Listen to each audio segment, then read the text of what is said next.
Hi, welcome to Chad's Silversmithing. Before we get too far into the video, if you wouldn't mind hitting the like button, that really helps to get my channel promoted, and I do appreciate that quite a bit.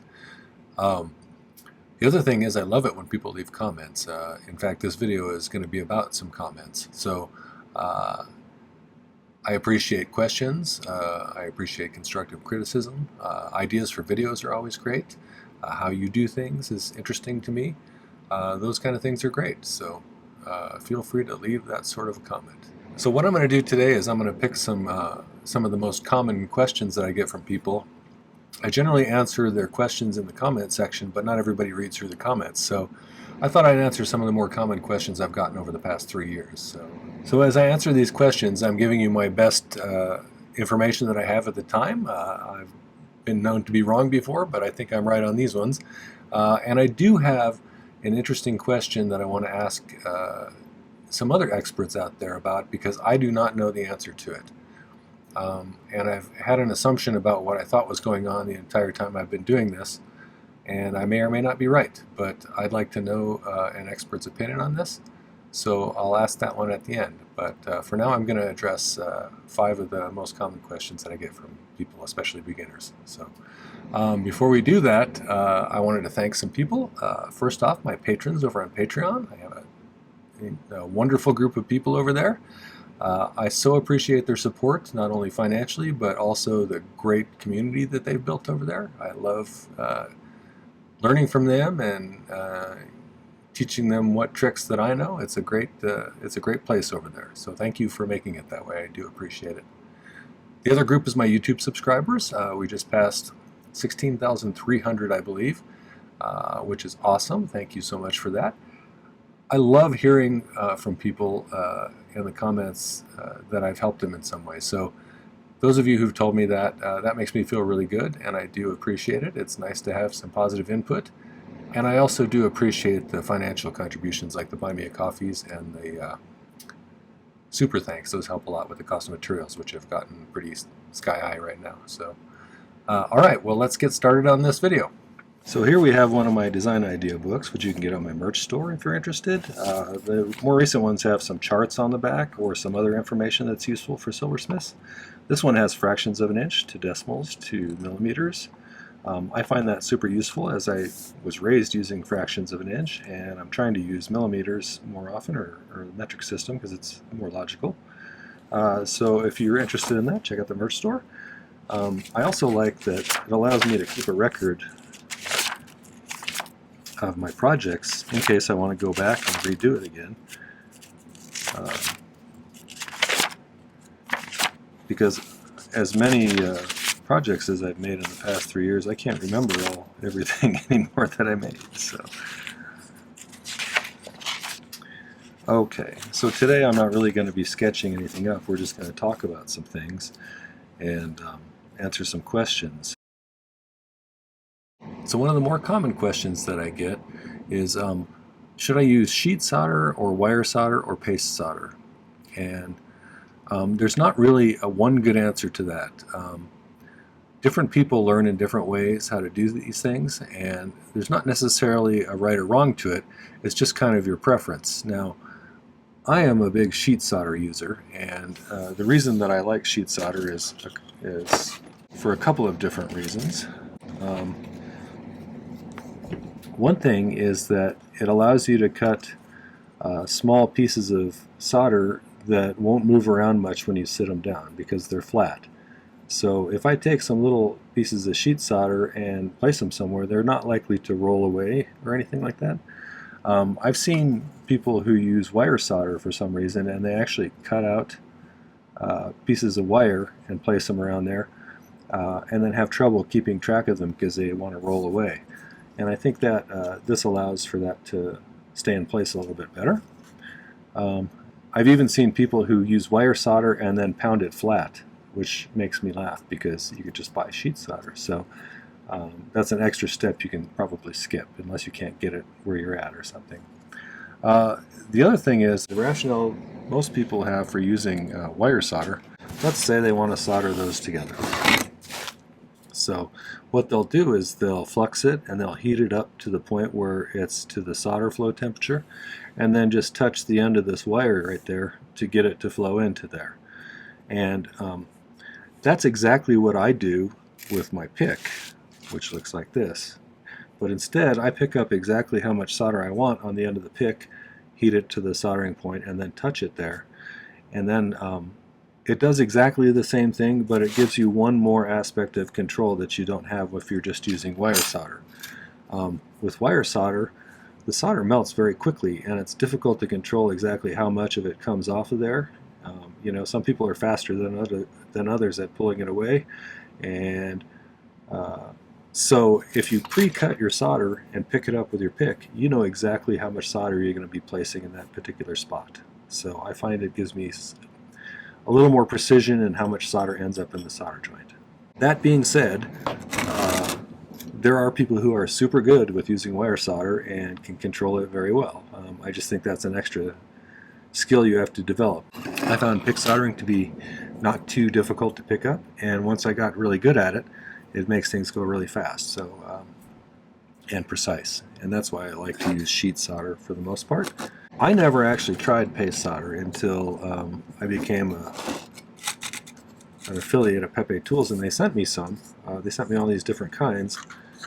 I use primarily hard silver solder for most things. It's actually been kind of nice to have some different choices, so I don't think there's anything wrong with using paste solder.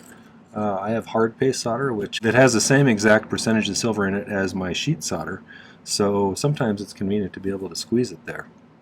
The only thing that's a little disadvantage is it has a binder holding it together that kind of smells when you burn it off. So, but other than that, it's really convenient, so I have no problems with using paste solder.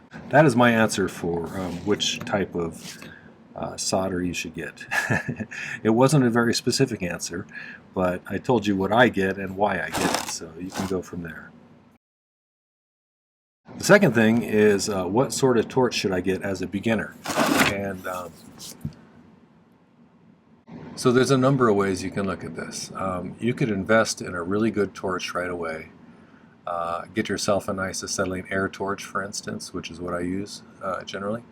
But they're going to cost you maybe $300. And if you're a beginner and you're just trying this out, it might not be that you want to fork out that much money to start with for something you're not sure you're going to be pursuing for a long period of time. So there are a number of other options. There's lots of different kinds of torches. Many people start with one of these kind, which is a mini butane torch, also the kind they use to make creme brulee in the kitchen. And there's absolutely nothing wrong with using these. They're a great way to start out as a beginner. They solder pretty well. The only stipulation about these things is that they will only produce so much heat, and so there's a finite size of piece that you can really put together easily with one of these. They just don't produce enough heat to really heat up a big piece like a cuff bracelet or something, or a belt buckle. So I would say it's a cheap and great way to get into this. You can make lots of jewelry. You can build up some inventory. You can sell some, save up your pennies, and get a bigger torch. And that's what I did. So I think that was useful. Although this was not the kind of torch that I started on. I eventually bought one of these, and it didn't. The one that I got originally didn't last very long. It had a leak or something. But this one that Pepe Tools sent me is a nice one, and it seems to work pretty well. So the kind that I learned on was one of these plumber's torches, and it's a propane torch. It just mixes the air through these little holes in the tip. It draws it in using Bernoulli's principle, if you remember your physics, and puts gas out through a little pinhole that's in the inside of that, mixes in this chamber, and comes out in a nice sharp flame. There's a number of different types of tips for these plumber's torches. You're going to want to get one that produces a nice sharp cone of a flame. Okay? I also, this particular one is a benzomatic, and they're not a sponsor or anything, but I do like their torches as far as these go. I think last time I bought one of these, it was maybe 20 bucks. It's pretty cheap, and they last for quite a while. The tips do eventually get pretty gummed up with flux and things from, when you're using it to make jewelry, but I think it produces a little bit more heat than those butane torches. I've made a few cuff bracelets using these, and it's a little bit challenging because they just kind of are on the verge of being able to heat really big stuff, but not quite. But they do produce a nice flame. One disadvantage about these ones is I believe they're meant to be used right side up. Okay, and so when you're using it like this, upside down to heat something, sometimes, especially if the torch is a little bit older, you've been using it for a while, the flame will fluctuate on you a lot, and that can be problematic. You just usually have to adjust it with a knob to get it to kind of stabilize, but that's sort of irritating when that happens. But again, use one of these for a while, save up your money from your sales, and get yourself a nice torch. One thing about these ones, I wouldn't get the kind that have a little auto starter on them. Usually those have a bigger tip on them that have a more diffuse flame that isn't quite as useful for silversmithing. So you want something that produces that nice blue, hard looking cone of heat, because that's the hottest part of the torch. So yeah, as far as torches go, you can start out with one of those butane torches. Those are great.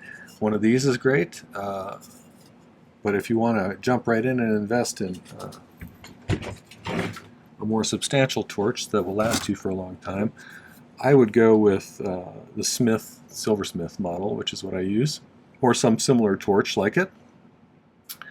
I have a couple of Prestolites, which are probably antiques.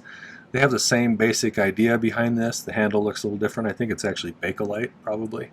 But you can find those at garage sales now and again, and they work pretty well too. They're not quite as ergonomically comfortable as these, because the knob is right in the right spot here for you to turn it on with one hand. On the Prestolites, it's down here, so you have to hold it here, turn it on, and then light it. So I find these ones nice, long-lasting, and they're comfortable in your hand, and they work really nicely. So these do not produce as much as an oxyacetylene torch, which is distinguished by having two different tanks. It's got an oxygen tank and an acetylene tank. I'm not going to give you instructions on how to set your regulators or do any of that kind of stuff, because they should come with instructions about that, and each torch is a little different, and you ask different people what pressures you should set them on and everything, you get different answers from everybody. Do you back your stones with anything? Okay, and specifically what people are asking me there is, when I do a closed back bezel with a cabochon, do I put something behind the stone or don't I? And the answer generally, if it's got a closed back, I'm going to put something back there. And what I use is different from what a lot of people use. If you look at a lot of jewelry from the 70s and 60s, some Native American jewelry, if you take the stone out, you'll find sawdust underneath it. A lot of people use sawdust packed into the space and then push it down really hard while they're setting the stone, so it gives it kind of a compressibility, and it pushes back up against the bent over bezel, creating kind of a nice tight fit. I've always found that sawdust over time, a little moisture gets under there, and because there's no binder to it or anything, it's individual little particles, they break down pretty quickly, and so your stone gets loose after a while. I use,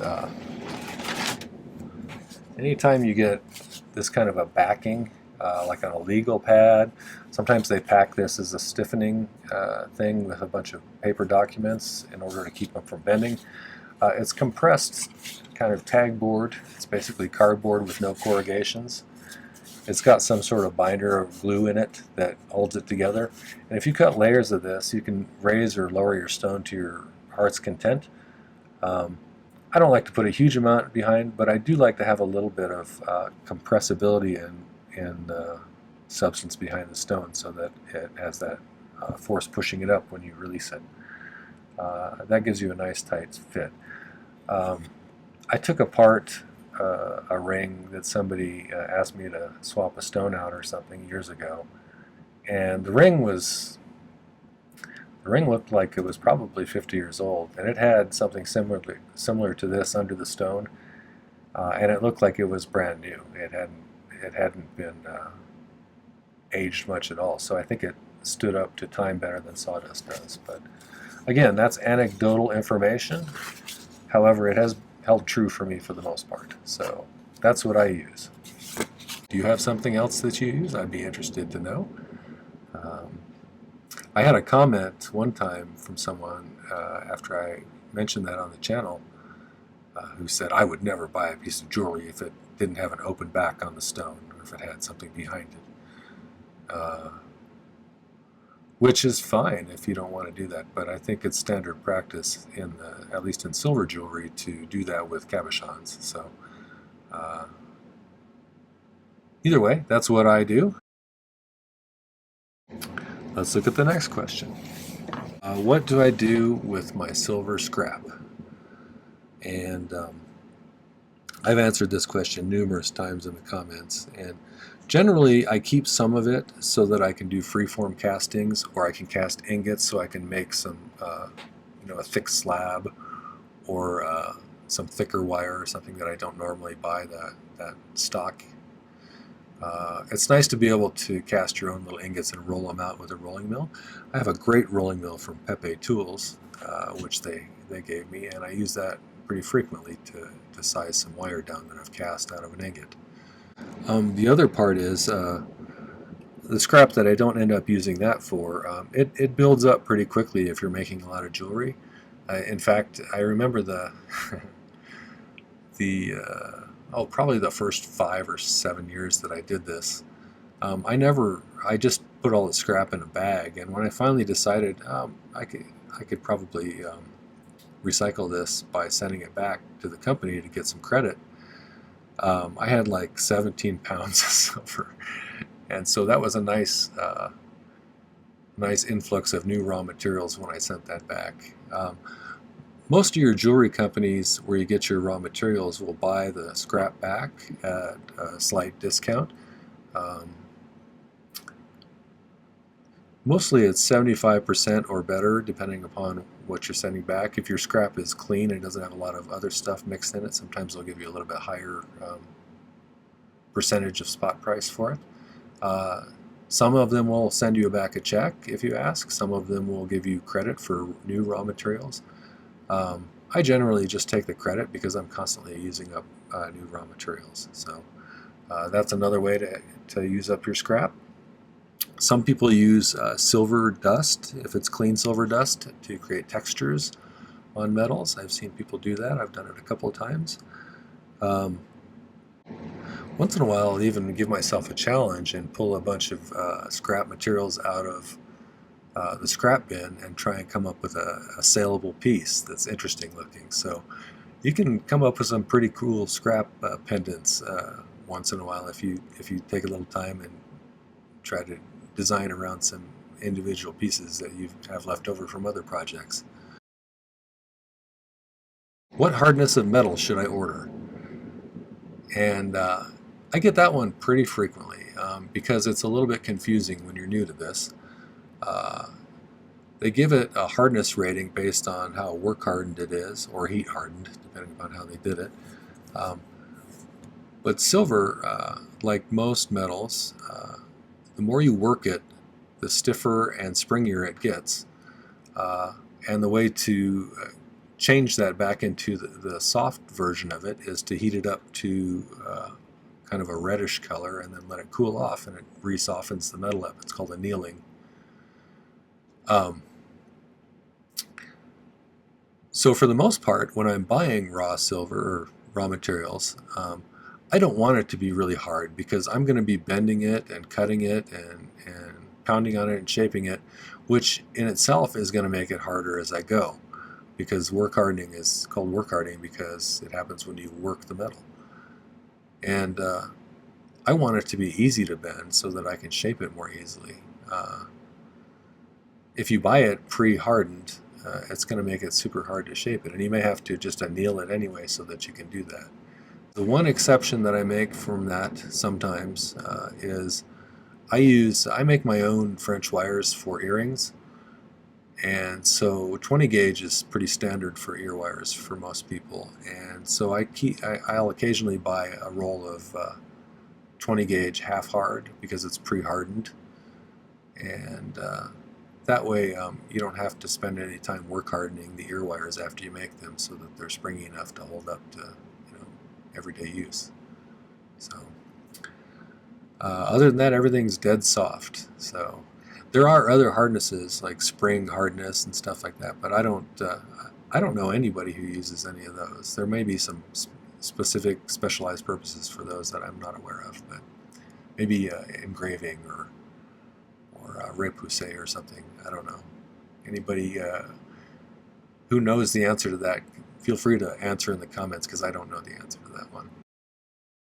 Okay, so now I have a question for the community, and specifically if there's anyone out there who is a metallurgist, because there is this silversmithing wisdom going around, and I do not know whether it's based on any kind of science or whether it's just anecdotal information that people have been passing around for a long time. So the question is, so most people use at least 3 different kinds of solder when they're soldering.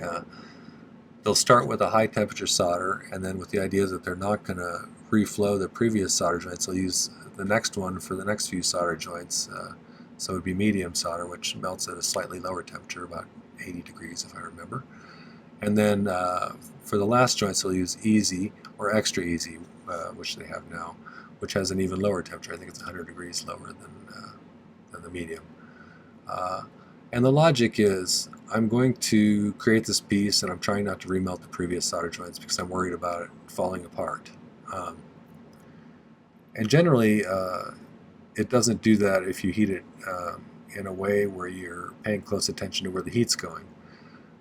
When I learned to just use hard silver sheet solder and very carefully control the heat so that either I didn't remelt the previous solder joints, or if I did, they were situated in such a way that they wouldn't, fall off or fall over or anything like that. So most times when I heat multiple solder joints like that, I can get the more recent one to flow without reflowing the other ones. Okay, so my feeling generally has been that when I'm doing this, I'm keeping the temperature just barely under the flow temperature of hard silver sheet solder, and then by manipulating the heat to different parts of it, after I've got the whole thing almost there, I'm focusing just in the one spot where I want the solder to flow, thereby bumping up the temperature in that spot past the flow point, causing that to flow, while the other parts of the metal are just barely under the soldering temperature. I hope I said that right. So the common wisdom going around is that people like me who do it this way, the previous solder joints have somehow undergone some sort of metallurgical change which caused their flow temperatures to be higher. And I do not know if that's true, and I think that might be one of those pieces of knowledge that's been handed around for a long time that nobody ever really bothered to check. But I could be wrong. I could totally be wrong about that, and I'd like to know the answers. So if you are a metallurgist, or if you know a metallurgist who could talk about it, I'd be interested to find that information out. That would be good, useful information that I can pass on to my followers as well. So please, let me know if you know the answer to that. I'd love to hear it in the comments. So, all right, thank you very much, and I hope that some of this was useful for you. Okay, well, that was some questions about silversmithing that I get asked pretty frequently. I hope I was able to answer them adequately for you. You can always ask for clarification or further information from me. If I can find it or know it, I will let you know. If not, there's tons of information out there, so it certainly can be tracked down in some way. If you did enjoy the video, though, if you wouldn't mind hitting the like button before you leave, that helps a lot. And I'd also love it if you take a moment and check out my main channel page. I have 415-ish videos now. I put 3 out per week, and one's on Tuesday, one's on Thursday, and one's on Saturday. So there's tons of content over there. I think no matter what skill level you're at, you'll be able to find something that's of interest, whether it's even if it's just a project idea that you hadn't thought of before. So check those out, come back, make sure to subscribe to the channel, and visit the video description down below for some important links. As I said, you can get those design idea books. There's a link to my merch store down there if you want one of those. If you're interested in my ebook, which is a useful guide to the 2023 videos that I did last year, that's available there too. And there's even a link to Patreon as well. So check those out. Come back and visit again. Take care. Happy silversmithing.